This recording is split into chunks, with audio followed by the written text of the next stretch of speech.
Good morning, જય વડવાળા, જય દ્વારકાધીશ.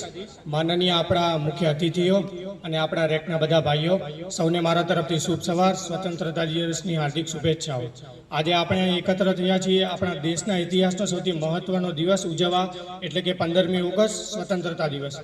મિત્રો, આ ફક્ત એક તારીખ નથી, આ છે આપણી ઓળખ, આપણી ગૌરવગાથા, આપણી ફરજનું પ્રતીક. માટે રેક પરિવાર દ્વારા આ પ્રોગ્રામનું આયોજન કરવામાં આવેલું છે. હવે હું મુખ્ય મહેમાન શ્રી કનુભાઈ વ્યાસ સાહેબને આગ્રહ કરીશ કે તેઓ આવે અને ધ્વજવંદનનો કાર્યક્રમ ચાલુ કરે.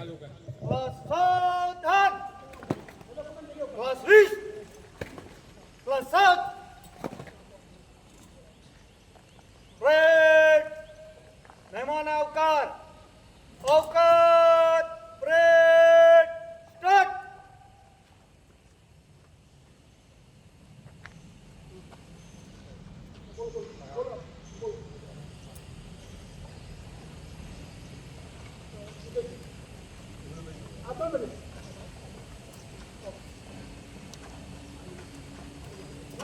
સીધા ઉભા રહેવું, પેલા ઉભા રહેવું, વંદે માતરમ ગીત આવું. ક્લાસ સાવધાન.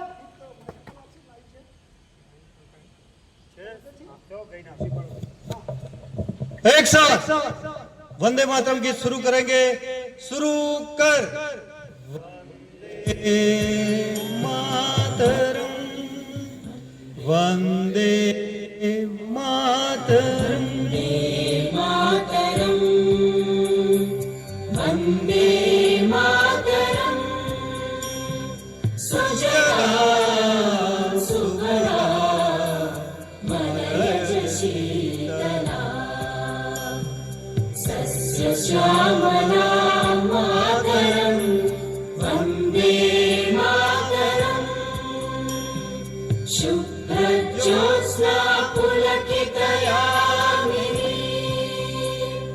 पुल्लकुसुमित द्रुमदल शोभिनी सुहासिनी सुमधुर भाषिणी सुखदां वरदां मातरं वन्दे मातरं वन्दे मातरम्. Class 20, class 7.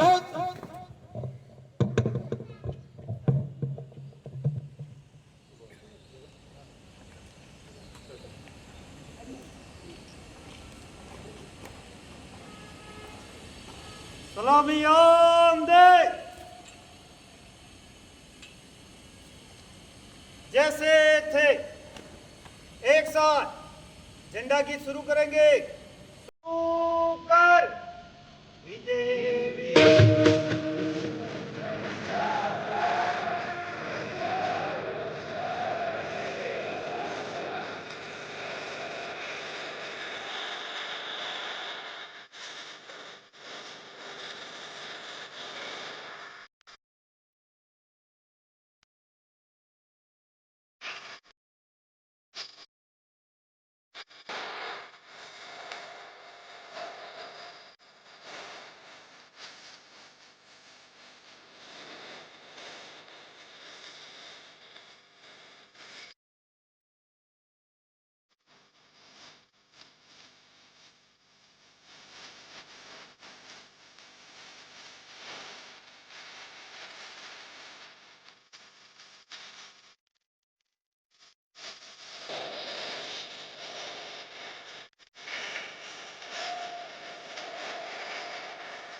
હવે મહેમાનને કયું સ્થાન ગ્રહણ કરે? પરેડ વિશ્રામ. હવે સૌ પોતપોતાનું સ્થાન ગ્રહણ કરે. आवाज हम गलियों में देते रहे और शहीद कहां से कहां निकल गए, हम उसे देश में ढूंढते रहे, वो सारे जहां से निकल गए. મિત્રો, આજે આપણે સ્વાતંત્ર્ય દિવસે ભેગા થયા છીએ ત્યારે આજે રેક્ટનો ભગીરથ શિક્ષણ રથ આપણે જાણીએ છીએ કે આપણા પૂજ્ય જીવણ દાદાએ એક સ્વપ્ન જોયેલું ને એ સપનું આજે આપણું પૂરું થવા જઈ રહ્યું છે. તો આજે આપણે એવા જીવણ દાદાને યાદ કરી અને આપણે 1 મિનિટનું મૌન પાડીશું. જીવણ દાદા અને આ રેક્ટનું સારું કામ કરનાર સહારભાઈ ડેર બંનેની આત્માને શાંતિ માટે આપણે બધાએ 2 મિનિટનું મૌન પાડીશું.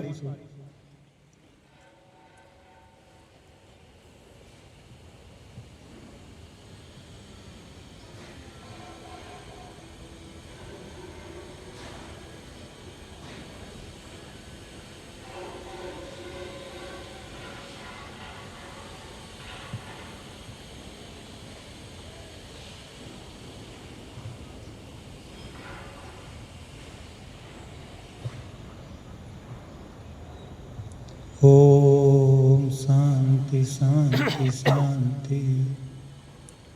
હવે સાહિલભાઈને કહીશ કે આગળનો કાર્યક્રમ આગળ ચાલુ કરો.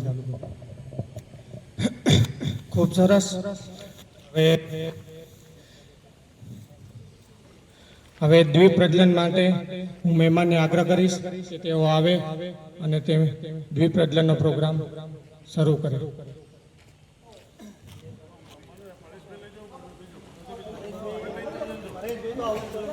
સંજયભાઈ, સંજયભાઈ, સંજયભાઈ, હા તો ઝંડા જોડે જ લઈ ના ના એમ વચ્ચે લાવી દો.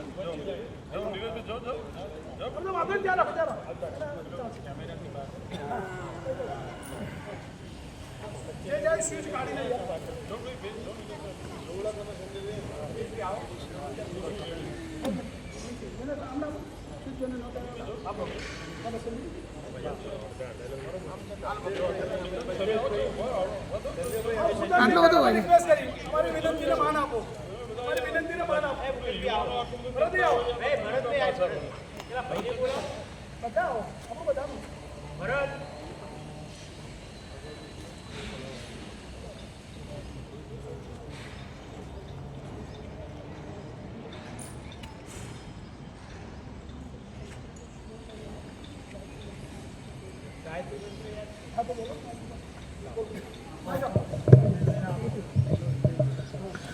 ॐ भूर्भुवः स्वः तस्य वितुवर्ण्यं भर्गो देवस्य धीमहि धियो यो न प्रचोदयात्. इदं गायत्री. ॐ भूर्भुवः स्वः तस्य वितुवर्ण्यं भर्गो देवस्य धीमहि धियो यो न प्रचोदयात्. ॐ भूर्भुवः स्वः तस्य वितुवर्णं भर्गो देवस्य धीमहि धियो यो न प्रचोदयात्. सरस्वती मातानी जय.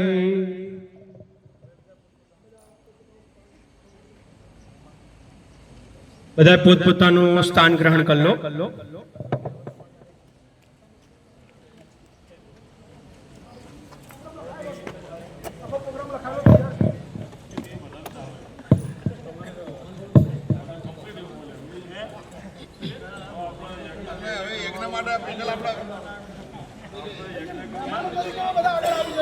વિદ્યાર્થીઓને તો પોતાની જગ્યા મળે છે, પણ મહેમાન તરીકે બધા આગળ આવી હવે રેકના વિદ્યાર્થીઓ દ્વારા થોડી સ્પીચ તૈયાર કરવામાં આવી છે. એકાદી પોએમ છે, ગીત છે. તો હું દેસાઈ સંજયભાઈને આગ્રહ કરીશ કે તેઓ આવે અને સરદાર વલ્લભભાઈ પટેલ વિશે 2 શબ્દો કહે. સંજયભાઈ. અત્રે ઉપસ્થિત મુખ્ય મહેમાન શ્રી કનુભાઈ વ્યાસ સાહેબ શ્રી તથા મંચસ્થ તમામ મહાનુભાવોનો હું રેક્ટ પરિવાર વતી ખૂબ ખૂબ હાર્દિક સ્વાગત કરું છું. મિત્રો, આજે 79માં સ્વતંત્રતા દિવસ છે. હું સરદાર વલ્લભભાઈ પટેલ વિશે જે 2-5 શબ્દો બોલું, આપ ધ્યાન સાંભળશો. કે કાળના ઘેરાતમાં જગમગે જિંદગી, આસમાં તૂટી પડે પણ ના ડગે જિંદગી. શાંત હોય આકાશ તો પતંગો કરે સુમાર, શાંતિ તું આધિઓમાં પણ જગે જિંદગી. મિત્રો, આજે આપણે એવી જિંદગીના સ્મરણો શીખવા છે કે જે આંધીઓમાં પણ એવી રીતે વર્તે કે આજે પણ એની બુલંદીઓ વર્તાય છે. એક આદર્શ સત્યાગ્રહી, શ્વેત ક્રાંતિની ગંગોત્રી, ધૈર્યવાન, સ્થૈર્યવાન, ધૈર્ય અને શૌર્યનું આદમ કર, યુગ પુરુષ, લોહ પુરુષ, રાજ પુરુષ, ભારતના ભાગ્ય વિધાતા.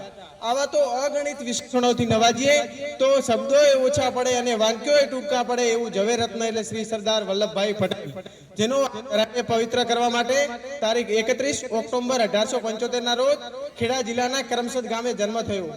બાળ વલ્લભ વિશે ઘણી માહિતી ઉપલબ્ધ તો નથી, પરંતુ આપણે એમના ઘણા એવા ઉદાહરણોથી પરિચિત છીએ કે તેઓ નાનપણથી જ ખોટું સહન કરી શકતા ન હતા.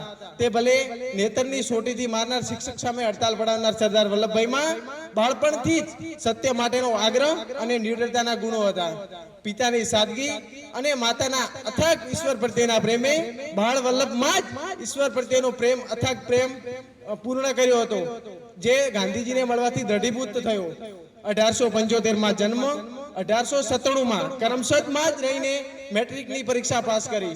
1912માં મિડલ ટેમ્પલ કોલેજ ઇંગ્લેન્ડ બેરિસ્ટરમાં પ્રથમ વર્ગ પ્રથમ જ નંબરે પાસ કરી, પરંતુ પ્રયાણ ભારત તરફ કર્યું અને 50 પાઉન્ડનું ઇનામ મળ્યું. 1917માં શરૂ થયેલી આ સતત કાર્યરત થયેલા સરદાર વલ્લભભાઈ પટેલે ઘણા બધા સત્યાગ્રહો કર્યા. એમાં નાગપુરનો ઝંડા સત્યાગ્રહ, રોલેક એક્ટનો વિરોધ, ગાંધીજીના પ્રતિબંધિત પુસ્તકો સત્યાગ્રહ અને સર્વોદય અને હિન્દ સ્વરાજ્યનું જાહેર વિતરણ, સરકારની પરવાનગી વગર સરકારી પત્રિકાઓનું જાહેર વિતરણ. આવા તો કેટલાય સત્યાગ્રહો અને આંદોલનોમાં સફળતાપૂર્વક નેતૃત્વ કર્યા બાદ છેલ્લે 1928માં બારડોલીના સત્યાગ્રહમાં વિરોધ મળ્યું. સરદાર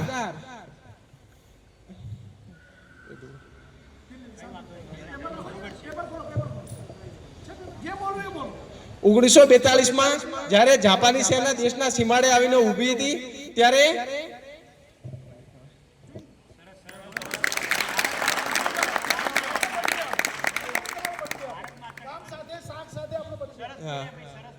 મારું નામ રબારી સંજયભાઈ છે. હું બનાસકાંઠાનો છું.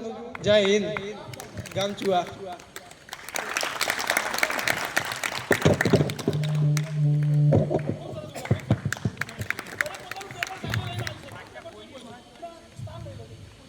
હવે દેસાઈ વિશાલભાઈ આવશે અને ભગતસિંહ વિશે 2 શબ્દો કહેશે.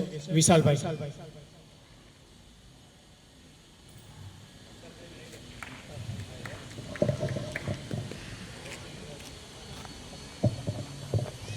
ઇન્કલાબ ઇન્કલાબ ઇન્કલાબ. માં ભારતીનું ઋણ ચૂકવવા મળેલા તમામ ભાઈઓનું હું રાયકા એજ્યુકેશન ટ્રસ્ટ વતી વિશાલ રબારી હાર્દિક સ્વાગત કરું છું. આપણે સૌ માં ભારતીનું ઋણ ચૂકવવા ભેગા થયા છીએ અને અહીંયા મહેમાનો ઉપસ્થિત છે, આપણા વડીલો ઉપસ્થિત છે. એમના માટે મારે કહેવું હોય તો કે ચાંદ કો ગુરુ રહે ક્યોંકि उसके पास नूर है, चांद को गुरु है क्योंकि उसके पास नूर है, अरे हम भी कहा कम है, हमारे पास भी ऐसे कोई न रहे. અરે આપણા દેશ માટે, સ્વતંત્ર માટે કેટલાય વીરો હોમી ગયા, એમના હાડ હોમી દીધા ત્યારે જઈને આઝાદી મળી છે. આપણા જ સમાજના ખૂંખાર રબારી એવા રણછોડભાઈ સવાભાઈ રબારી, રણછોડભાઈ સવાભાઈ રબારી આપણા દૂધની તાકાત, આપણા રબારીની દૂધની તાકાત કોઠા શું છે એ ભારત દેશ માટે બતાવી દીધી હતી. અને એવા તો કેટલાય ક્રાંતિવીરો, શહીદો આપણા દેશમાં થઈ ગયા છે. અને એમાંથી ભગતસિંહની વાત કરું તો આઝાદી में एक परिंदा है, आजादी में एक परिंदा है, मरे तो हमारे दुश्मन अंग्रेज, हमारा भगत सिंह तो आज भी जिंदा है, आज भी जिंदा है और कल भी जिंदा था और जिंदा ही रहेगा.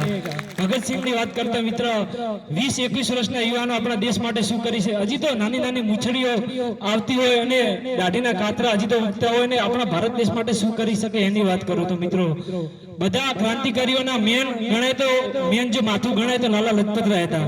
અને લાલા લજપતરાયે જ્યારે સોન્ડર્સ નામનો અધિકારી એમને લાઠીના ઘાથી એમને મારી નાખે છે મિત્રો, એમને મોતને ઘાટ ઉતારી દે છે, ત્યારે આખું પંજાબ આવે છે, આખું લાહોર એમને શ્રદ્ધાંજલિ આપવા માટે ભેગું થાય છે. બધા એમની ઉપર પુષ્પો નાખે છે મિત્રો. અને વાંકડી ઊંચો વાળો 21 વર્ષનો યુવાન ભગતસિંહ પગ પકડીને એટલું કહે છે કે જો કાલનો સૂરજનારાયણ ઉગે અને જો હાથમાં એના પેલા જો ગોરાઓ તમને ધરબી ના નાખું તો હું પણ ભગતસિંહ મટી જાઉં. એ ભગતસિંહની તાકાત હતી, એમના બ્રહ્મચર્યની તાકાત હતી મિત્રો. ભગતસિંહે બીજા દિવસે એક નહીં, બે નહીં, પણ 3 ગોળી મારીને સોન્ડર્સને મોતને ઘાટ ઉતારી દીધો હતો મિત્રો. ત્યારે એમની પાસે એક જ સ્ત્રી હતા, દુર્ગા ભાભી, જે માં બેન સમાન એમને સાથે ફરતા હતા, રોટલા કાઢી ખવડાવતા હતા ક્રાંતિકારીઓને. ત્યારે ભગતસિંહ, તમે જોવો તો અંગ્રેજ કેપ પહેરી છે ભગતસિંહે ફોટામાં. ત્યારે અંગ્રેજ લાહોર આખું કર્ફ્યુ થઈ ગયું કે ભગતસિંહને પકડી નાખો, હવે ભગતસિંહ જવા ના જોઈએ. ત્યારે દુર્ગા ભાભીએ કીધું હતું કે ભાઈ હું મેડમ બની જાઉં અને તમે અંગ્રેજોની કેપ પહેરી લો, બાકી તમે નહીં બચો તો ભારતને કોઈ આઝાદ નહીં કરાવી શકે. ત્યારે ભગતસિંહે અંગ્રેજોની કેપ પહેરી હતી મિત્રો, એ તમે ફોટો જોયો હશે. ત્યારે ત્રણેય મિત્રો સુખદેવ, ભગતસિંહ અને રાજ્યગુરુ ત્રણેય પકડાઈ જાય છે મિત્રો, અને તેમને જેલમાં બંધ કરવામાં આવે છે. ત્યારે 12 થી 1 વાગ્યાનો સમય હોય છે અને જેલમાં સડપ સડપ સડપ કરતા ડગલા દે છે. ત્યારે અવાજ આવે છે મિત્રો. ત્યારે એ અવાજ કોઈ બીજાનો નહીં, ભગતસિંહનો વકીલ હતો પ્રાણનાથ મહેતા. એ પ્રાણનાથ મહેતા જ્યારે ત્રણની સામે આવી ને એની આંખો ભીની થઈ જાય છે, ત્યારે બોલે છે કે ભગતસિંહ મુझे माफ कर देना, मेरी मेहनत नाकाम में हुई, मैं आपको नहीं बचा पाया, कल आपको फांसी हो जाएगी. ત્યારે ત્રણેય યુવાનોની મૂછો ફરકતી હતી, મોઢા એકબીજાના મોઢા સામે જોઈને હસતા હતા, કેમ કે એમને મોતની ડર નથી. એમને ખબર જ હતી જ્યારે ઘરથી નીકળ્યા ત્યારે કે અમારા દેશ માટે તો મરવાનું જ છે. ત્યારે બીજા દિવસે એમને ફાંસીના માંચડા ઉપર લાવવામાં આવ્યા મિત્રો. ત્યારે અંગ્રેજોએ પૂછ્યું હતું કે ભગતસિંહ તમારી છેલ્લી ઈચ્છા? ત્યારે ભગતસિંહે કીધું હતું કે મને જલ્દીથી જલ્દી ફાંસી આપી દો, આ એક ભગતસિંહ શહીદ થશે તો એના જેવા 100 ભગતસિંહ ભારતમાં જન્મશે. અને મિત્રો ભગતસિંહને એમનું પોતાનું આખું જીવન દેશ પ્રેમ માટે સોંપી દીધું હતું. એવા ગુજરાતમાં પણ મૂળું માણેક, દ્વારકા એવા થઈ ગયા જેમને પણ ગમે એટલું અંગ્રેજોએ કર્યું, છેલ્લે મોત સ્વીકારી લીધું હતું પણ સલામી નથી કરી. એમનું રૂપ એવું હતું, એમની યુવાની એવી હતી. જ્યારે એમને કોર્ટ સમક્ષ હાજર કરવામાં આવ્યા ત્યારે અંગ્રેજ મેડમ જોઈને એમને ઓળઘોળ થઈ ગયા હતા, એમને રૂપની ગોળ કે ના, આમને ફાંસી ના આપી શકાય, એમને માફ કરી દો. ત્યારે એમને મેડમે એવું કીધું હતું કે સામે જે વકીલ બેઠા, જે જજ બેઠા, એમને ખાલી તમે મૂળ માણસ સલામી કરી દો, તમે ખાલી એમને સલામી કરી દો તો અમે તમને છોડી નાખીશું. ત્યારે મૂળ માણકે કીધું હતું કે આ મૂળનો એક હાથ મૂછ ઉપર છે, બીજો તલવારની મૂઢ ઉપર છે, અને જો ભગવાને મને ત્રીજો હાથ આપ્યા તો એ મૂળ માણેક તમને ગોરાઓને અંગ્રેજોને સલામ તો ન જ કરે. તેવા શૂરવીરો થઈ ગયા, એમને એમના હાડ હોમી દીધા. ત્યારે જઈને મિત્રો આઝાદી મળી છે.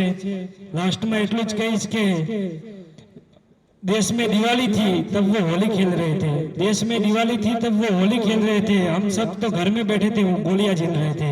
जय हिंद, अस्तु, जय भारत. મારું નામ વિશાલભાઈ ગોકળાભાઈ રબારી, બનાસકાંઠા, તાલુકો ધાનેરા, ગામ જાડી, અને રેક પરિવારનો ખૂબ ખૂબ આભાર માનું છું. જય હિન્દ.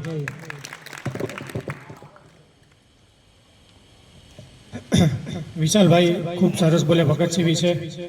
હવે જીયા નિલેશભાઈ દેસાઈ આવશે અને ઓપરેશન સિંદૂર વિશે.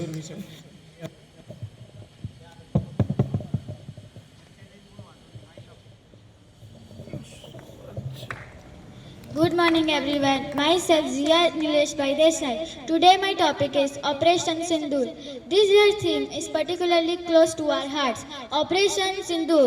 This operation symbolizes our national unwavering commitment to justice and zero tolerance toward terrorism. We can't forget the barbaric terrorist attack in Besran Valley, Pahalgam, Jammu Kashmir on 22nd April where 26 people were killed including 25 tourists and 1 local person. हमने हर वार सहा था पर अब वार जवाबी है. Operation सिंदूर बता देगा कि यह भारत नवाबी है. Operation Sindoor was launched in response to the Pahalgam terror attack. This India accused Pakistan for supporting cross-border terrorism. Our armed forces, including the Army, Navy and Air Force, jointly showcased exceptional valor and strategic progress during this operation. India launched missiles and airstrikes on terrorist infrastructure in Pakistan and POK. There is a significant damage in Pakistan infrastructure, command and airbase structure, huge military losses.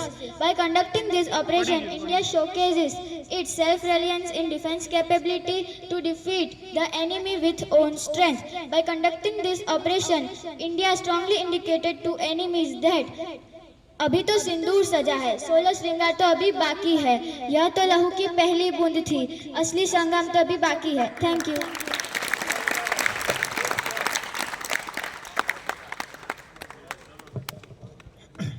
ખૂબ સરસ. જીયાબેન આવડી નાની હોવા છતાં આવા વૈશ્વિક મુદ્દા ઉપર બોલ્યા. ફરીવાર એમને એકવાર તાળીઓથી વધાવી દઈશું. હવે દેસાઈ અમૃતભાઈ આવશે અને એક પોએમ કહેશે. દેસાઈ અમૃતભાઈ. સુપ્રભાતમ. નમસ્કાર. 79વા સ્વાતંત્ર્ય દિન નિમિત્તે અત્રે ઉપસ્થિત અતિથિગણ તથા તમામ રેકના ભાઈઓ, હું એક પોયમ રજૂ કરું છું.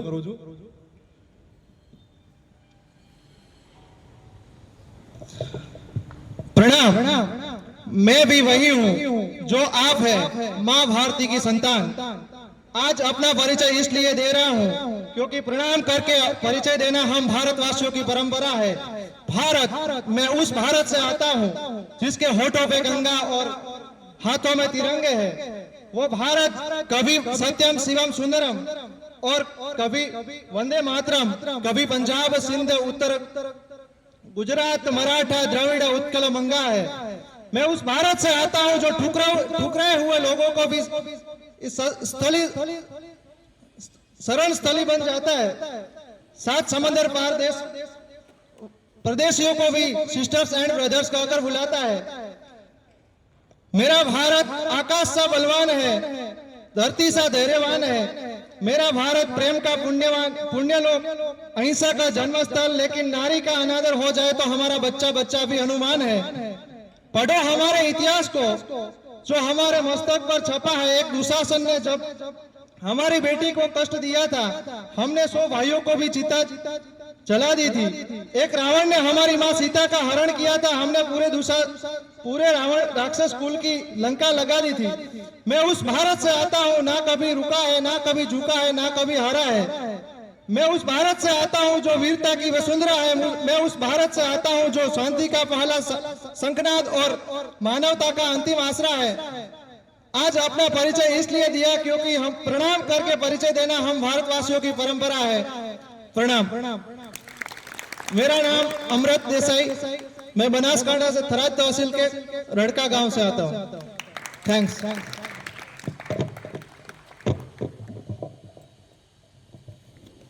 હવે દેસાઈ અલ્પેશભાઈ આવશે અને મહાત્મા ગાંધી વિશે ઇંગ્લિશમાં 2 શબ્દો કહેશે. અલ્પેશભાઈ.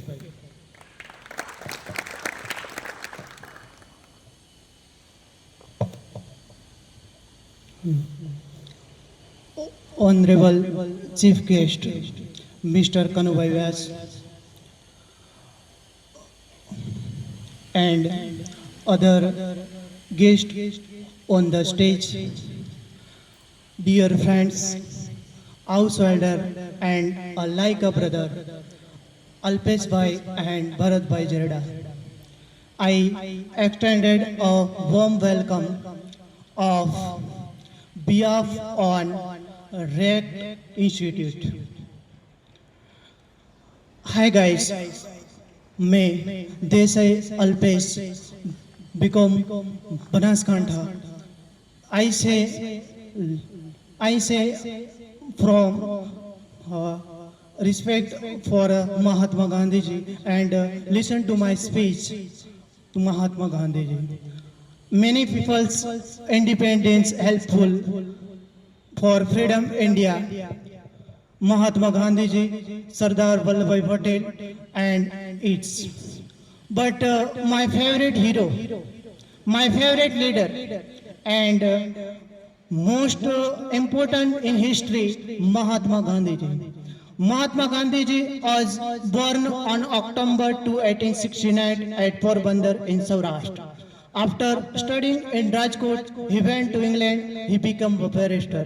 Then he went to South Africa. He fought for the rights of the Indian people there. He believed in truth and non-violence. He returned to India, fought for freedom. He is a very simple man. He always was Khadi. He was killed on 30 January 1948. He fondly called him Bapu. I love my Gandhiji. Jai Hind.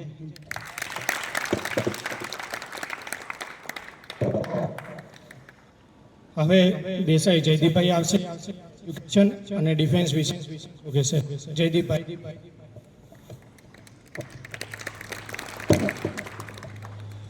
જય Dwarkadhish.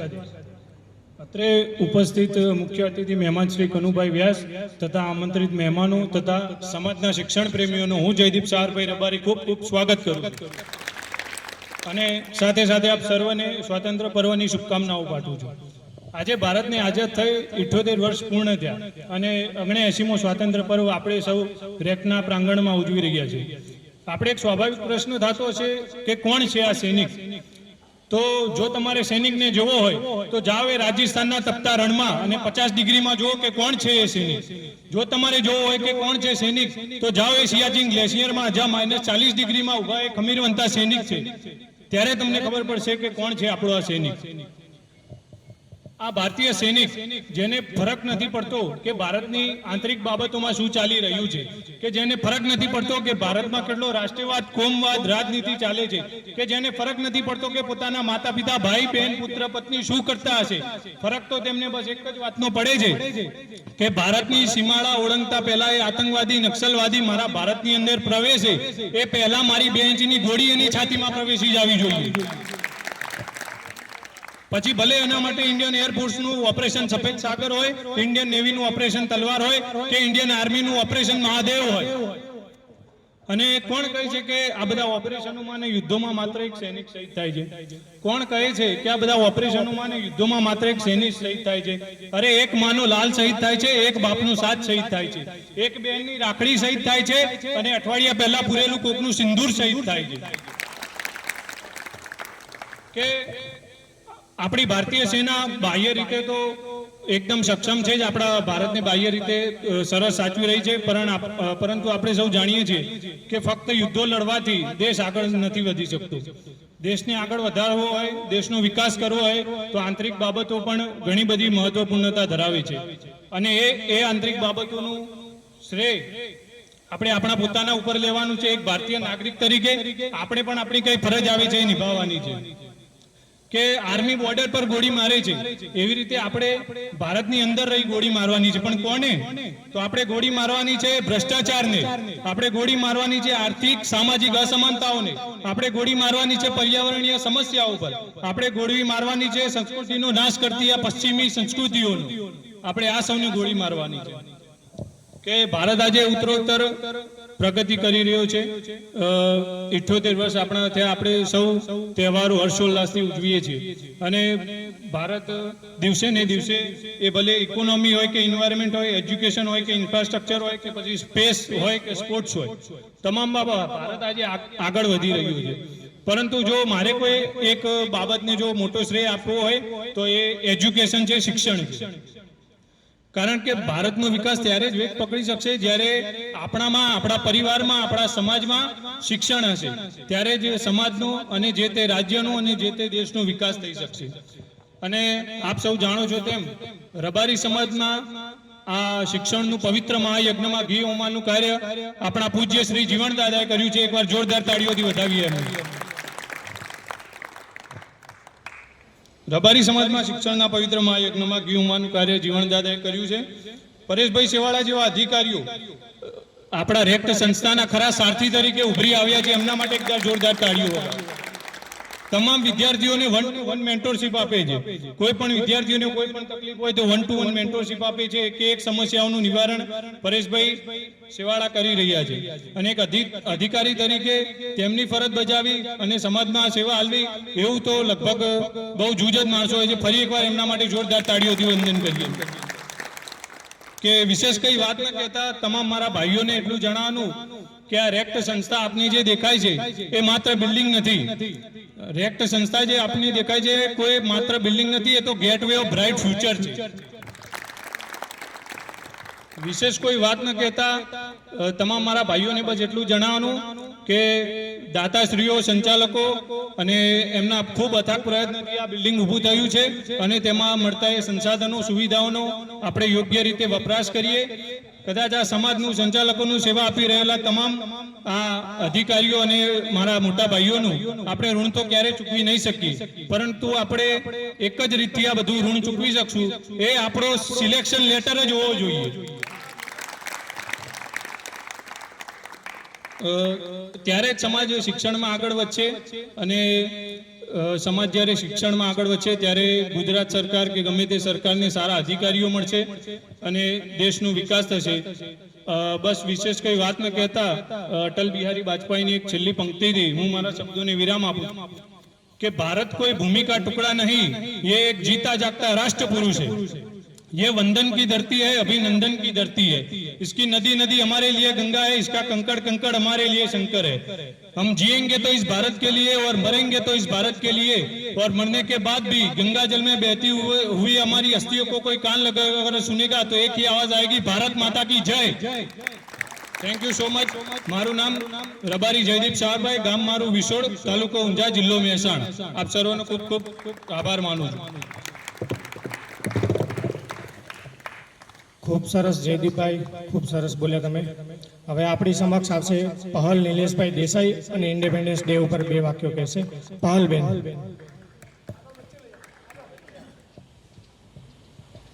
Anandbhai.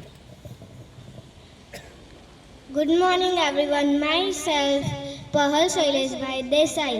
Today I feel proud to speak a few words on this special occasion of Independence Day. Every year on 15th August we celebrate this day with great pride and joy. It reminds us the brave freedom fighters like Mahatma Gandhi, Subhash Chandra Bose, Rani Lakshmibai, Bhagat Singh and many others who sacrificed their lives for the freedom of our country. मैंने ढूंढा बहुत वो जहां ना मिला, मैंने ढूंढा बहुत वो जहां ना मिला, मेरे वतन जैसी ना ज़मी ना कोई आसमां मिला. We got independence from British rule in 1947 and since then this day is celebrated in every part of India. On this day we hoist national flag, sing national anthem and remember the heroes who made our freedom possible. Independence gives us right to live freely and follow our dreams. It is our duty to protect this freedom and respect our nation. As young citizens, we must study hard, be responsible and work towards making India a better and stronger nation. जब आँख खुले तो धरती हिंदुस्तान की हो, जब आँख बंद हो तो यादें हिंदुस्तान की हो. जब आँख खुले तो धरती हिंदुस्तान की हो, जब आँख बंद हो तो यादें हिंदुस्तान की हो. मर भी जाए तो कोई गम नहीं, मरते वक्त यादें हिंदुस्तान की हो. जय हिंद, जय भारत. Thank you. પહલબેન, ખૂબ સરસ. આટલી નાની ઉંમરમાં 50 જણા વચ્ચે આવી અને આવી સ્પીચ આપી. ફરી એકવાર એમને તાળીઓના ગડગડાટથી વધાવી દઈશું. ખૂબ સરસ. નિલેશભાઈ આવશે અને એક ગીત રજૂ કરશે. નિતેશભાઈ.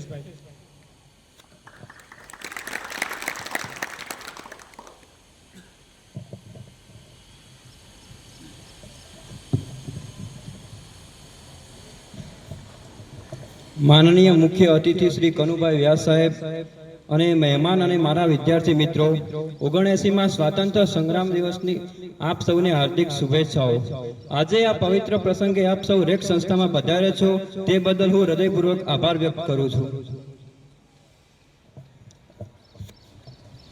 ओ देश मेरे तेरी शान पे सदके कोई धन है क्या, तेरी धूल से बढ़ के, तेरी धूप से रोशन, तेरी हवा पे जिंदा, तू बाग है मेरा, मैं तेरा परिंदा, है अर्जी दीवाने की जहाँ बोर सुहानी देखी, एक रोज वही मेरी शाम हो।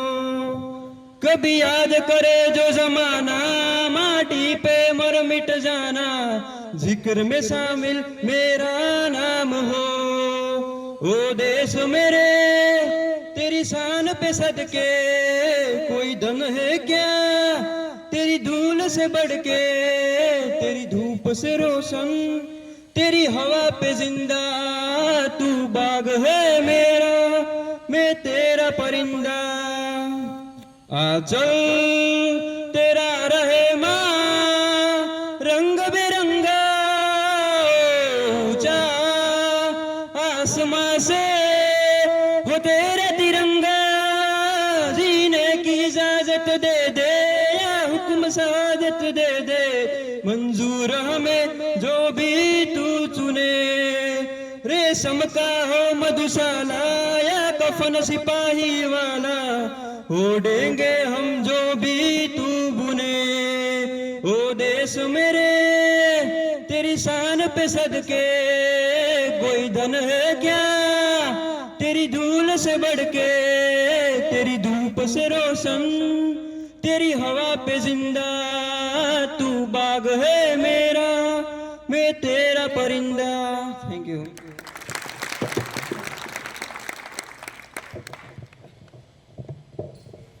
રેકના ભાઈઓએ ખૂબ સરસ સ્પીચો આપી, ખૂબ સરસ ગીતો ગાયા.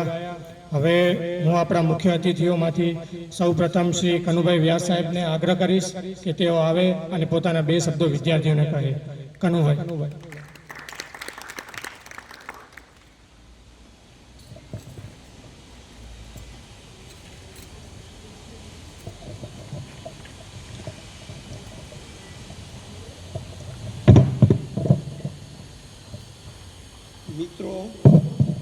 મિત્રો, આજ ભારત દેશ 79મો સ્વતંત્ર દિવસનો પર્વ ઉજવવા જઈ રહ્યો છે. એ સાથે સાથે આજે આ અવસરે આ બ્રેક્ટ સંસ્થા પણ પોતાનો 4થો સ્વતંત્રતા દિવસનો પર્વ ઉજવવા જઈ રહ્યો છે. એ બદલ ખૂબ જ આભાર. બીજું કે આ પર્વની અંદર મને સહભાગી બનાવ્યો એ બદલ રેક્ટ સંસ્થાનો ખૂબ ખૂબ આભાર. મિત્રો, આજનું પર્વ ઉજવણીમાં રેક્ટ સંસ્થાને ખૂબ જ ઉત્સાહભેર ઉજવણી કરી રહી છે અને તેને પણ ધારેલા લક્ષ્ય પ્રાપ્ત કરવા જઈ રહી છે. જે ગયા વર્ષના વિદ્યાર્થીઓને પરિણામ આપણે જોઈ ગયા છીએ કે જે રેક્ટ સંસ્થાનું ભવિષ્ય ઉજ્જવળ બનાવી રહ્યું છે. રેક્ટ સંસ્થા આ પરંપરા નિભાવતી રહેશે તે બદલ રેક્ટ સંસ્થાનો તેમજ તેના ટ્રસ્ટીઓનો તેમજ સહકાર આપતા દરેક ભાઈઓ બહેનોનો મિત્રોનો આભાર. જય હિન્દ, જય ભારત.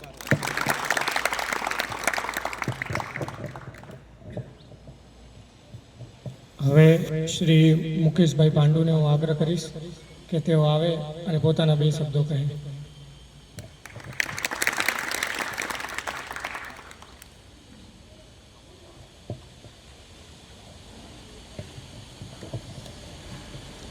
જય દ્વારકાધીશ. સ્વતંત્ર દિવસ નિમિત્તે આજ બધાને ભેગું થવાનું થયું અને આ યુવા ટીમ જે બળદેવભાઈ છે, અમિતભાઈ છે, લાભુભાઈ છે, રમેશભાઈ છે, આ બધાનો 2 દિવસ પહેલાં ફોન આવેલો. તો મેં કહ્યું ભાઈ સંખ્યા ઓછી છે, વેકેશન ચાલે છે છોકરાઓનું, તો પ્રોગ્રામનું શું કરશું? એટલે કે હવે 1 વર્ષ કર્યું હોય એટલે આપણે સ્ટાર્ટિંગ કર્યું છે એટલે કરવું પડશે. તો મેં કીધું ભાઈ કરો. પણ આ લોકોની ઈચ્છા ખૂબ સરસ હતી. આમ તો પ્રોગ્રામ બહુ મોટો કરવાનું હતું. મેં કીધું ભાઈ વેકેશન છે એટલે જરા લિમિટમાં આપણે આપણી રીતે ઘર મેળે પ્રસંગ કરીએ. એટલે આ યુવા ટીમનો હું ખૂબ ખૂબ આભાર છું. એમની લાગણી દર વર્ષે આ લોકો દર વર્ષે રેકનો કોઈ બી કાર્યક્રમ હોય ખરેખર, અને એમાં જ મારે એક વ્યક્તિ જે ભૂલાય છે અને ખરેખર ભૂલવો ના જાવ, સારભાઈ ડેર, એ મારું હાર્ડ હતું એવું કહું તો ચાલે.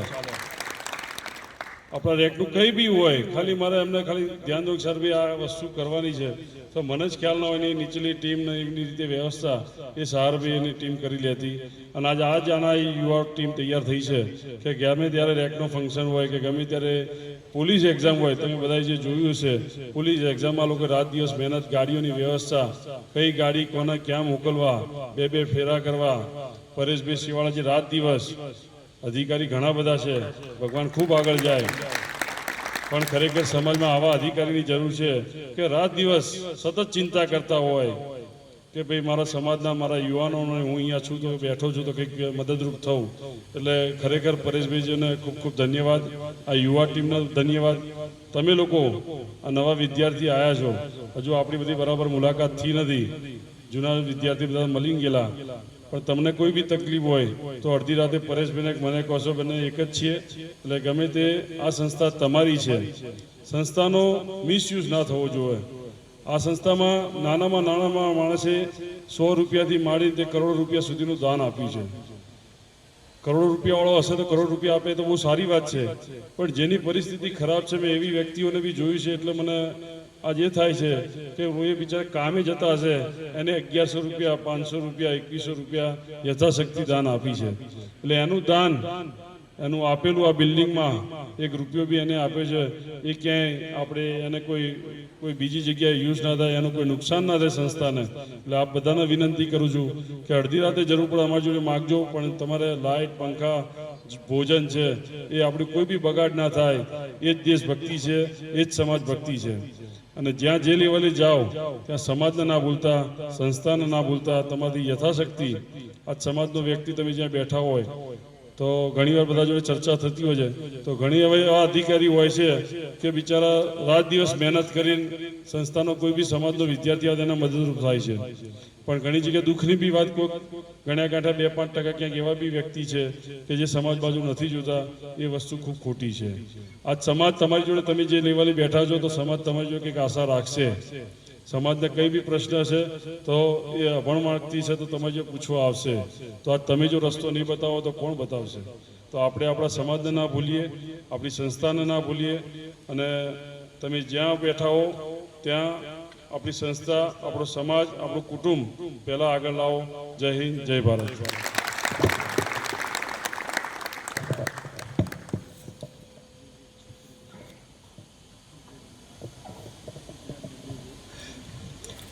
સિદ્ધરાજ બળદેવભાઈ અજીમાણા આવશે અને પોતાના 2 શબ્દો કહેશે.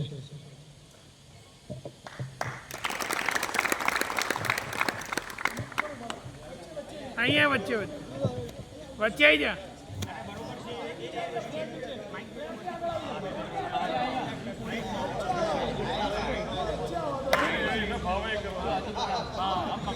મારું નામ દેસાઈ સિદ્ધરાજ બળદેવભાઈ, ગામ અજીમાણા.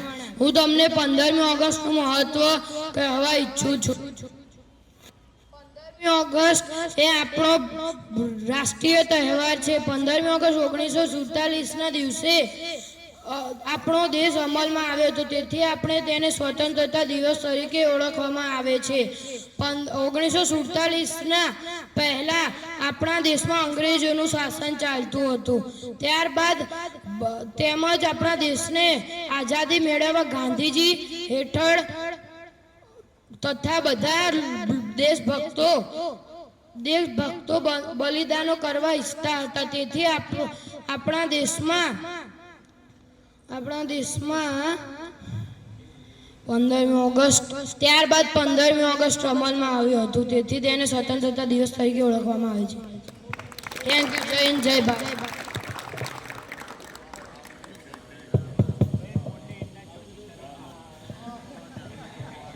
હવે હલો,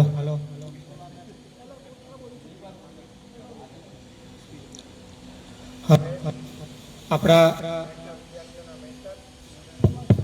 અને વિદ્યાર્થીઓ સાથે સતત જોડાયેલા એવા પરેશભાઈ આવશે અને પોતાના 2 શબ્દો કહેશે. પરેશભાઈ.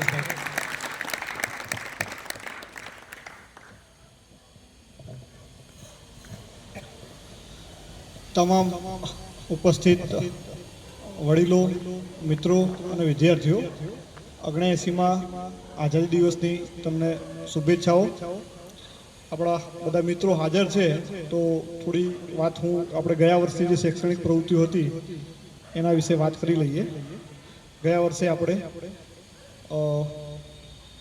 એપ્રિલ મહિનાની અંદર બરાબર એવું નક્કી કર્યું કે ભાઈ હવે પોલીસની ભરતી આવવાની તૈયારી છે અને આપણા સમાજમાં પોલીસ ભરતીનું શું મહત્વ છે એ આપણે સૌ જાણીએ છીએ બરાબર. અને એવામાં આપણે આ જે બિલ્ડિંગ છે તમે જોઈ રહ્યા છો, એક વર્ષ પહેલાં અત્યારે જેટલી કામગીરી છે એમાં ઘણી કામગીરી બાકી હતી, છતાં પોલીસ ભરતીને ધ્યાનમાં રાખીને આપણે એ રીતે વ્યવસ્થા કરી કે જેથી બાકીનું જે બી, કારણ કે જે મેઇન મોટું કન્સ્ટ્રક્શન વર્ક હતું એ પતી ગયું હતું, ઇન્ટરનલ નાના મોટા કામ જે હતા એ ચાલુ હતા. તો એ રીતે વ્યવસ્થા કરી કે ભાઈ આપણે એટલીસ્ટ 100 વિદ્યાર્થીઓને અહીંયા રાખી શકીએ અને એમના માટે પોલીસ ભરતી માટે વ્યવસ્થા કરી શકીએ. અને એના માટે આપણે એન્ટ્રન્સ એક્ઝામનું આયોજન કર્યું, જેમાં એક સાથે બધા વિદ્યાર્થીઓને, કારણ કે કેટલી સંખ્યા આવે અને એટલા લોકો માટે પરીક્ષા એક જ સેશનમાં ગોઠવવી શક્ય નથી, તો આપણે એના માટેનો એક પહેલો રસ્તો એ વાપર્યો કે ભાઈ એક ઓનલાઈન એક્ઝામનું આયોજન કર્યું કે ભાઈ જેટલા બી વિદ્યાર્થીઓ રજીસ્ટ્રેશન કરેલું છે એ લોકોને ગૂગલ લિંકથી એક પેપર મોકલવામાં આવે, એ લોકોએ પોતાના જવાબો સબમિટ કરવાના અને એના આધારે એક રિઝલ્ટ તૈયાર કર્યું, જેમાં એવું નક્કી કર્યું હતું કે ભાઈ 50%થી વધારે માર્ક્સ જે વિદ્યાર્થીઓ લાવે એવા વિદ્યાર્થીઓને આપણે લેખિત પરીક્ષા માટે અમદાવાદ બોલાવવા. અને લગભગ 400+ વિદ્યાર્થીઓ એની અંદર લેખિત પરીક્ષા માટે પસંદગી પામ્યા અહીંયા. અને ડાયરેક્ટ મેમનગર ખાતે આપણે એમના માટે લેખિત પરીક્ષાનું, ઓફલાઈન પરીક્ષાનું આયોજન કર્યું. અને ઓફલાઈન પરીક્ષામાંથી મેરિટ તૈયાર કરી અને 100 વિદ્યાર્થીઓનું આપણે સિલેક્શન કર્યું. 1 જૂન 2024થી અહીંયા આપણે શૈક્ષણિક કાર્યની શરૂઆત કરી હતી.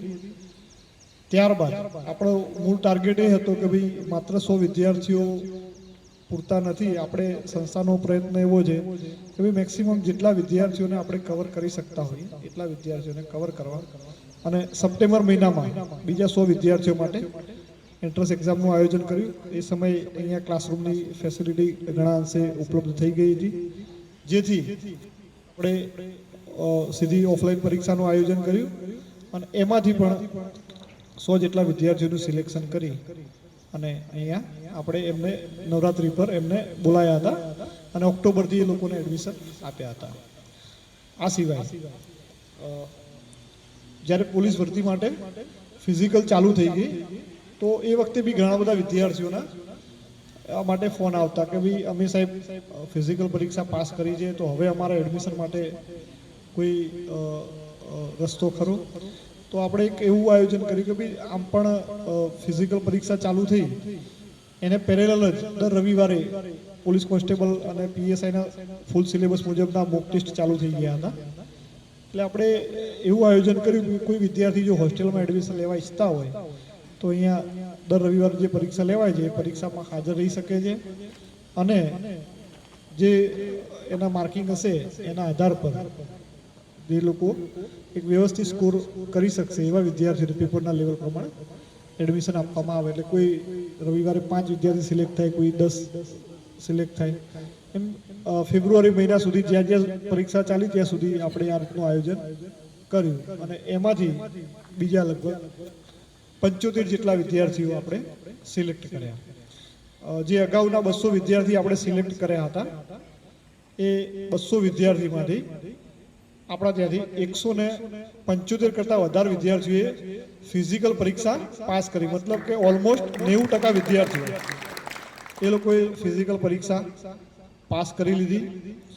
અને લેખિત માટે ઓલરેડી જ્યારથી જૂનથી એ લોકોને એડમિશન આપવામાં આવેલું ત્યારથી લેખિત પરીક્ષા માટે એડવાન્સ આયોજન કરી એ લોકોને સબ્જેક્ટ વાઇઝ ટાર્ગેટ આપી અને દર 15 દિવસે એક વિષયની ટેસ્ટ, એવી રીતે ડિસેમ્બર સુધીમાં સિલેબસ મુજબના તમામ વિષયોને પૂરા કરી દેવામાં આવ્યા. અને ડિસેમ્બર સુધીમાં તમામ વિદ્યાર્થીઓનો સંપૂર્ણ સિલેબસ એકદમ કવર થઈ ગયેલો હતો.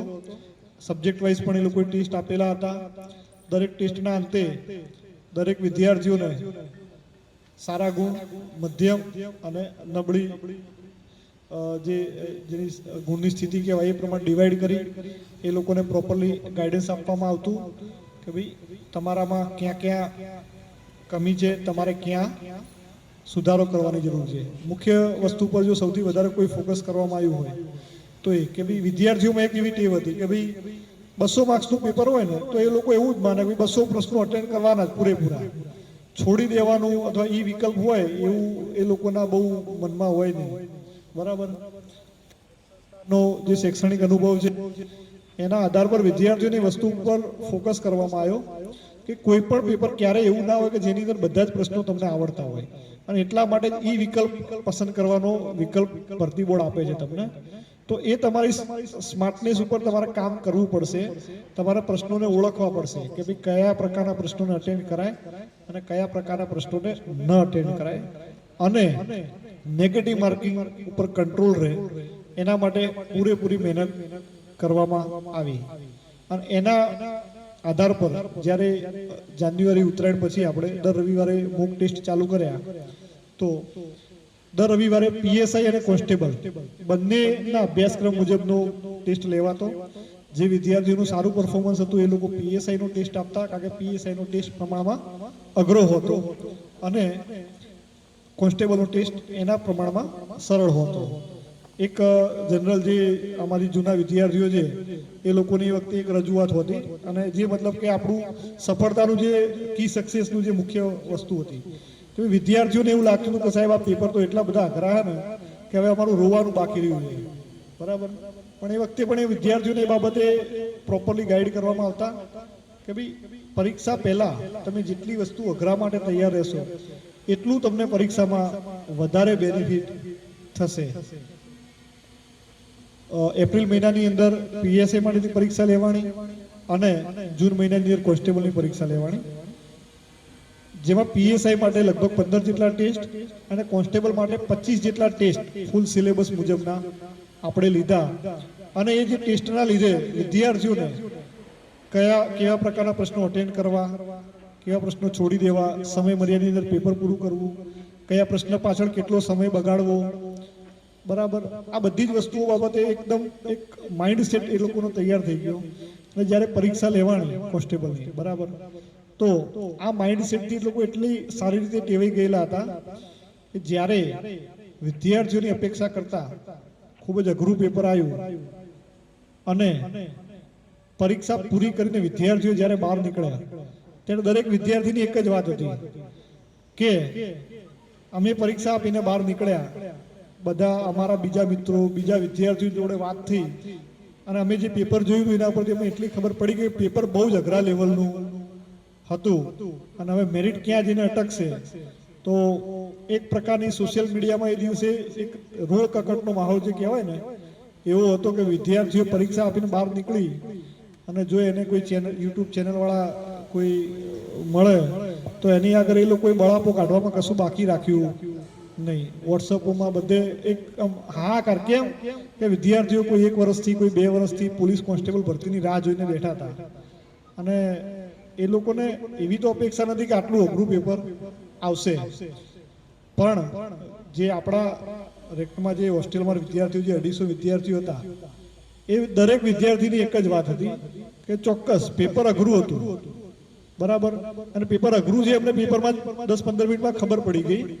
અને એને ધ્યાનમાં રાખીને અમે જે રેકના મોક ટેસ્ટમાં જે રીતે પ્રેક્ટિસ કરતા હતા અને જે બાબતોનું ધ્યાન રાખતા હતા એ તમામ બાબતોને યાદ કરી અને બહુ જ શાંતિથી, સાવચેતીપૂર્વક ખરેખર જે પ્રશ્નો અમને આવડે છે અથવા અમારા નોલેજમાં છે, વાંચેલું છે, એમાંથી જે માહિતી છે એના આધાર ઉપર એકદમ શાંતિપૂર્વક, કોઈ પણ ઉતાવળ, ડર કે માનસિક રીતે ટેન્શનમાં આવ્યા વગર અમે અમારું પેપર પૂરું કર્યું. અને જે અત્યારે એવું માર્કેટમાં મેરિટમાં બધે અલગ અલગ બધી અટકળો ચાલતું હોય છે. પ્રાઇવેટ ક્લાસીસમાં તો એવું કહેતા હોય છે કે મેરિટ 100 કરતાં નીચું જશે, પણ મને પર્સનલી એવું તો નહીં જ લાગતું કે 100 એટલું નીચું તો જાય. પણ હું એવું માનું છું કે ભાઈ મેરિટ 105 થી 110ની વચ્ચે ક્યાંક અટકશે. હવે ક્યાં અટકે આ કિસ્મત ઉપર છે. 0.25 થી પણ રહી જાઓ, 0.1 થી બી રહી જાઓ, એ આપણી કિસ્મત ઉપર છે. હાલની સ્થિતિ છે 110 કરતાં વધારે ગુણ ધરાવતા વિદ્યાર્થીઓની જે સંખ્યા છે, બરાબર, જે જૂની બેચમાં હતા, એ સંખ્યા 130 સુધી પહોંચી ગઈ છે. મતલબ કે સમજો કે મેરિટ 110 માર્કે બી અટકે તો પણ 130 વિદ્યાર્થી એવા છે કે જે લોકો 110 કરતાં વધારે ગુણ ધરાવે છે, ઓલમોસ્ટ 50% કરતાં વધારે. એ સિવાય ઓલમોસ્ટ બધા જ વિદ્યાર્થીઓ પોલીસના ટાર્ગેટ સાથે જ અહીંયા આવ્યા હતા. એમના મગજમાં એક જ વસ્તુ હતું, પોલીસ કોન્સ્ટેબલ ભરતી. પણ અમુક વિદ્યાર્થીઓ જ્યારે પોલીસની ભરતી પહેલા સીસી ગ્રુપ એ બીની જે પ્રિલિમ પરીક્ષા લેવાની હતી અને એમાં પાસ હતા, તો એવા વિદ્યાર્થીઓને એમને કે ભાઈ તમને જો સીસી ગ્રુપ એ અને બી ની મુખ્ય પરીક્ષા માટેની તક મળી છે તો આ તકનો તમે ઉપયોગ કરો અને તમે ભલે તમારી જાતને કોન્સ્ટેબલ ગણતા હો, પણ અમે તો અત્યાર સુધી તમારે માર્ક્સ આવ્યા છે એ મુજબ અમને એટલો વિશ્વાસ છે કે તમે સીસી ગ્રુપ એ બી કારકુની પરીક્ષા પાસ કરી શકશો. અને એવા વિદ્યાર્થીઓને પણ આપણે તૈયાર કર્યા અને હોસ્ટેલમાં રહેતા કુલ 3 વિદ્યાર્થીઓ એ સીસી ગ્રુપ એની પરીક્ષા પાસ થયા. ગ્રુપ એટલે હાયર લેવલની પોસ્ટોની જગ્યાઓ હતી, બધી વર્ગ 3 હતી પણ હાયર સ્કેલ હતી. ગ્રુપ બીની પરીક્ષામાં અહીંયાથી ઓલમોસ્ટ 20 જેટલા વિદ્યાર્થીઓ પાસ થયા હોસ્ટેલમાંથી, બરાબર. એટલે આ પોલીસ કોન્સ્ટેબલમાંથી જ આપણે 20 વિદ્યાર્થીઓ તો એવા છે જે લોકો કોન્સ્ટેબલ પરીક્ષામાં તો પાસ થવાના જે કન્ફર્મ છે, પણ એના કરતાં પણ સારી નોકરી લોકો ઓલરેડી અત્યારે મેળવી ચૂક્યા છે. એ સિવાય બીજા 20 વિદ્યાર્થી એવા પણ છે કે જે લોકો કંડક્ટર અથવા કોર્ટની જે પરીક્ષાઓ લેવાની એની અંદર પાસ થયા છે. અને કોન્સ્ટેબલમાં તો મને પૂરેપૂરો વિશ્વાસ છે કે આપણને સારામાં સારું રિઝલ્ટ મળશે. પણ જે તમે નવા વિદ્યાર્થીઓએ તમારે જે વસ્તુ શીખવાની છે કે મૂળ વસ્તુ એ છે કે ભાઈ તમારે પરીક્ષાની રાહ જોયા વગર તૈયારી કરવાની છે. અહીંયાથી તમને જ્યારે પણ કોઈ પણ પ્રવૃત્તિ કરાવવામાં આવે તો તમારે ક્યારે તમારી જાતે એવું વિચારવાનું નથી કે સાહેબ હું આ પરીક્ષાની તૈયારી કરું છું કે આ પરીક્ષાની તૈયારી કરું છું. તમે જે પણ તૈયારી અહીંયાથી કરાવવામાં આવે છે એ ક્યાંક ને ક્યાંક તમે કોઈ પણ પરીક્ષા માટે કામ કરશો ત્યારે તમને કામમાં આવવાનું છે. કેમ કે મોટા ભાગની પરીક્ષાઓનો સિલેબસ એક સરખો હોય છે અને ભરતી પહેલા તમે જેટલા એડવાન્સ એ વસ્તુ માટે તૈયાર થવજો એટલો તમને વધારે ફાયદો થાય છે. અત્યારે પણ આપણે નવા વર્ષમાં જે એડમિશન લીધા એન્ટ્રન્સ એક્ઝામના આધારે આપણે આયોજન કર્યું.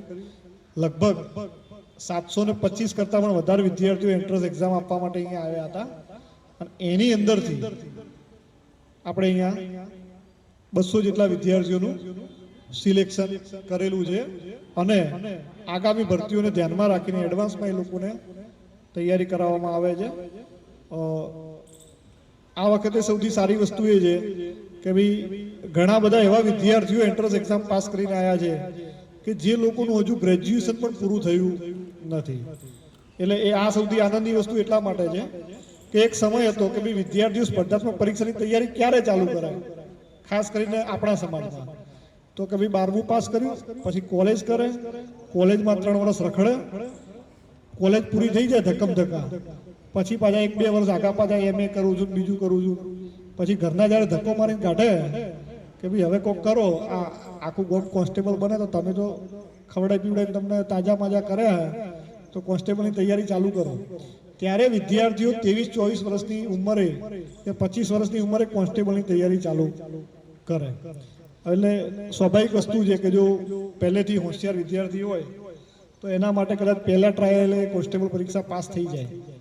બાકી એટલું સરળ પણ નથી હોતું.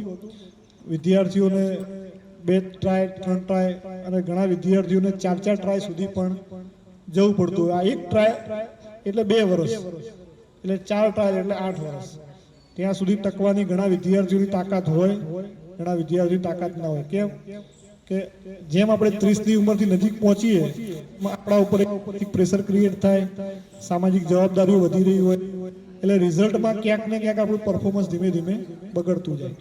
20 વર્ષથી નાની ઉંમરના વિદ્યાર્થીઓ જ્યારે તૈયારી ચાલુ કરે તો એ લોકો માટે પહેલા ટ્રાયલે પરીક્ષા પાસ થવાના ચાન્સીસ સૌથી વધારે હોય છે. કારણ કે એ જસ્ટ પોતાનું 12મું પાસ કરીને આવ્યા છે. ચોપડીઓથી એમને કોઈ એવું લાંબુ ડિસ્ટન્સ હજુ થયું નથી. કોલેજની તૈયારી પણ ચાલુ હોય એટલે રેગ્યુલર વાંચવાનું એમનું ચાલુ હોય. બરાબર.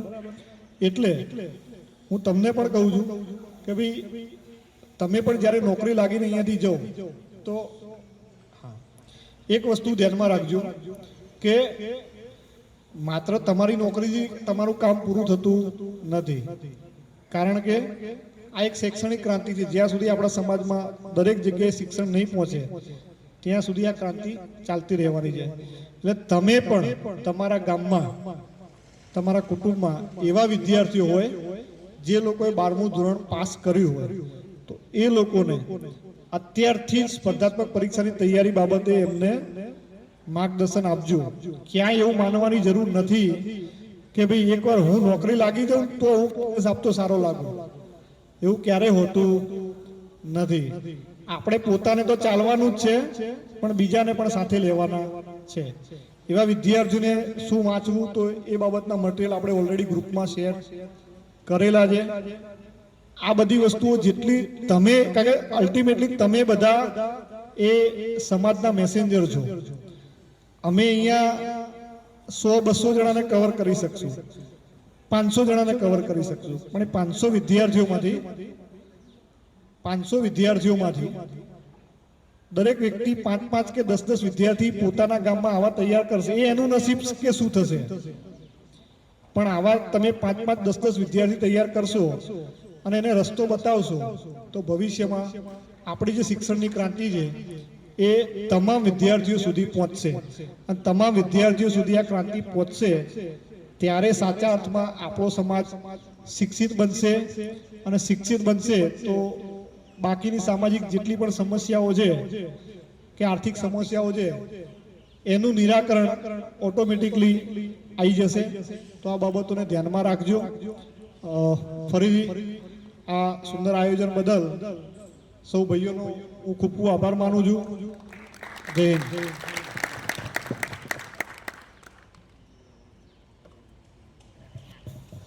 ખૂબ ખૂબ આભાર પરેશભાઈ. હવે હું શ્રી રમેશભાઈ કોડિયાને આગ્રહ કરીશ કે તેઓ આવે અને વિદ્યાર્થીઓને શુભેચ્છા પાઠવે. ખૂબ ખૂબ આભાર મારા ભાઈઓનો અને અહીંયા જે ઉપસ્થિત મહેમાનોનો, મુકેશભાઈ, બળદેવભાઈ, બધાએ. મારે 2-3 જ મિનિટ તમારી લેવી છે. મુકેશભાઈ આવો. ખૂબ ખૂબ આભાર. હું આ નાના બાળકો જે આપણે અહીંયા 2 દીકરીઓ, પછી એક અમારા બળદેવભાઈનો દીકરો, પછી દીકરીઓ જે હાજરી, આમના જોડે મને બી ખુદને થોડી પ્રેરણા મેળવવા જેવી વાત થઈ. ત્યારે નાની ઉંમર જે આટલું બોલતા હોય અને જે પણ યુવાનો અહીંયા કે સ્ટેજ ઉપર તમે બોલ્યા છો ને, ખૂબ ખૂબ આભાર. થોડુંક ઘણી વખત લેસન તમે કર્યું છે એડવાન્સમાં, પણ ઘણું ચાલ્યા છો. જામવત જે જ્યારે રામેશ્વરના કિનારે ગયા ને ત્યારે પૂછવામાં આવ્યું કે કોણ માતા સીતાને લેવા માટે સંદેશો આપવા જશે, તો કીધું આ બેઠા હનુમાન દાદા. ત્યારે એક વસ્તુ કહેવામાં આવી, કવન સો કાજ કઠિન જગ માહી, જો નહીં હોય તાત તુમે પાઈ, દીન દયાલ બિરદુ સંભારી, હરહુ નાથ મમ સંકટ ભારી. એટલે મારા સમાજના યુવાનો તમને એક જ કહેવું છે, કોઈ એવું કામ નથી કે તમે ના કરી શકો.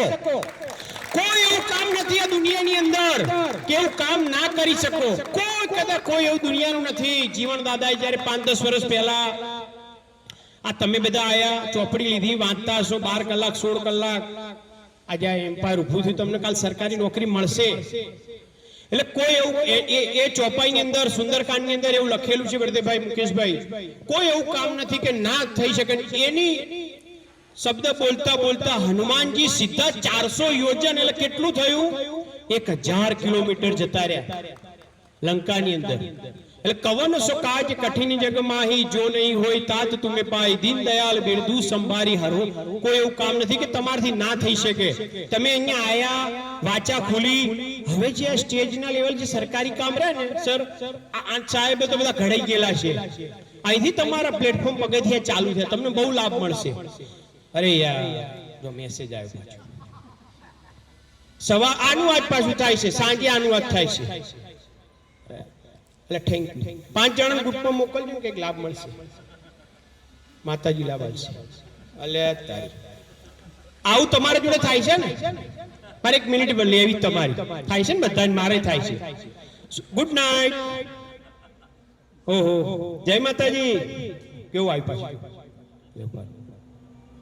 હા હા આવું થાય છે ને બધાને મોબાઈલ મેં એક ગામમાં ગાંધીનગરમાં બળદેવભાઈ હમણાં ગયો હતો હું અમિતભાઈ મુકેશભાઈ હવે ત્યાં થયું શું આ બળદેવભાઈ ને એમના ગામમાં 1200 ઘરના સભ્ય છે ત્યાં બળદેવભાઈ હવે ત્યાં આમને બાજુ થાય કુણઘેરની બાજુમાં તમારા કોઈ ગામની અંદર 50-100 ઘર હશે ને સવાર તમે આનો ઉપયોગ જ તમે હજુ જો એવું કરી નહીં એકતા હું નહીં કરતો હો પણ બધા ડાયા નથી હોતા બધા ગાંડાય નથી હવે ત્યાં હું ગયો મને બે વસ્તુનો ખ્યાલ હતો ત્યાં મેક્સિમમ કેડીભાઈ 100 છોકરાઓ બીજી દીકરીઓ કુંવારી હતી 2 મહિનાની અંદર બધાને સગાઈઓ થઈ ગઈ કેવું કર્યું છે એ તો મને પૂછો બે ગ્રુપ બધાના ગ્રુપો હશે ને તમારા ગામના મિત્ર વર્તુળ સગા સંબંધી શાખના ગ્રુપ હશે ને બધા તો સંજયભાઈ થયું શું મેં કીધું જેટલા છોકરા કુંવારા છે ને એ છોકરાનો ડેટા ફોટા વગર તમે તમારા મામા ભાઈ શાળા બનેવી જે કોઈ હોય ને એ તમારા ગ્રુપની અંદર નાખી દો તો મહિનાની અંદર આ વસ્તુનું રિઝલ્ટ મળવા મળ્યું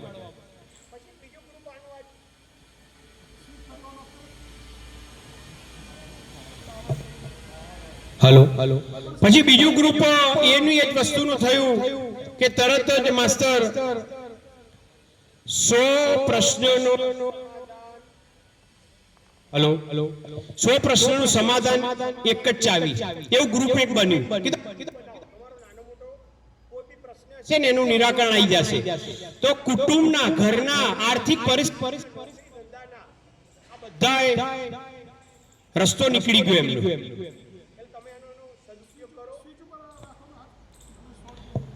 એમનો એનો સદુપયોગ કર્યો અને તમે મારી વાત અને અમારા આનંદભાઈ વિહોર લાકડીઓ તારનો આભાર કે ખૂબ ખૂબ આભાર બધા ભાઈઓનો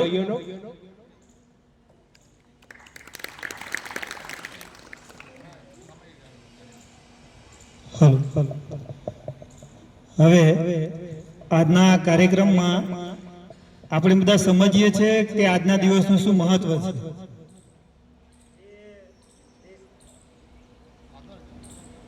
દેશનું મહત્વ જેને ખબર છે પેલું ત્યાં લગાઈને પાવર લગાવી દો ને પાવરમાં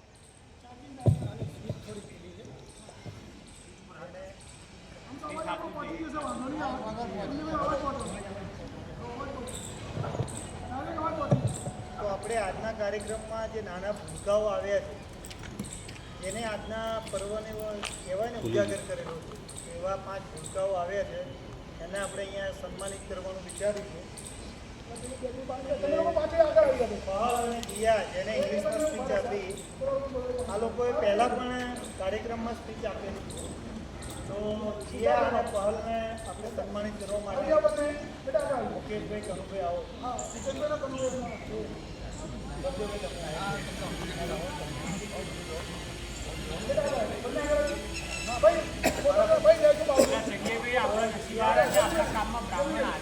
આગળ આગળ સંજયભાઈ આગળ લાવો ધ્વજથી આગળ લાવો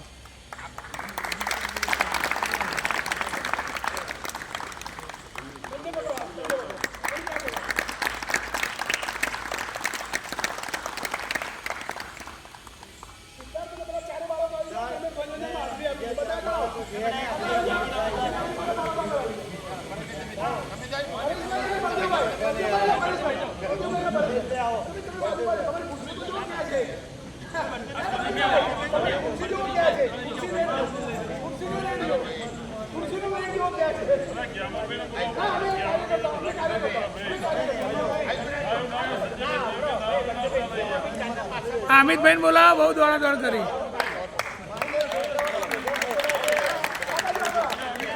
અમિતભાઈ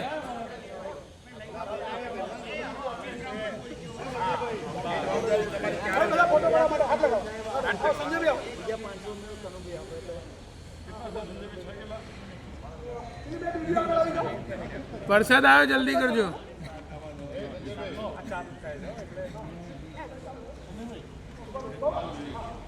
મોબાઈલ ઉપર વરસાદ પડે છે બધું ચાલશે આ નહીં ચાલે સીધો 25,000 નો ફટકો આવે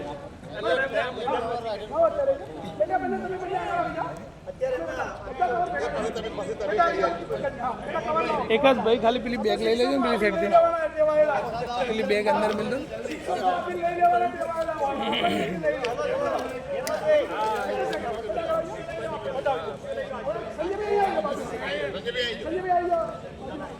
મિત્રો આગળ આવી શકે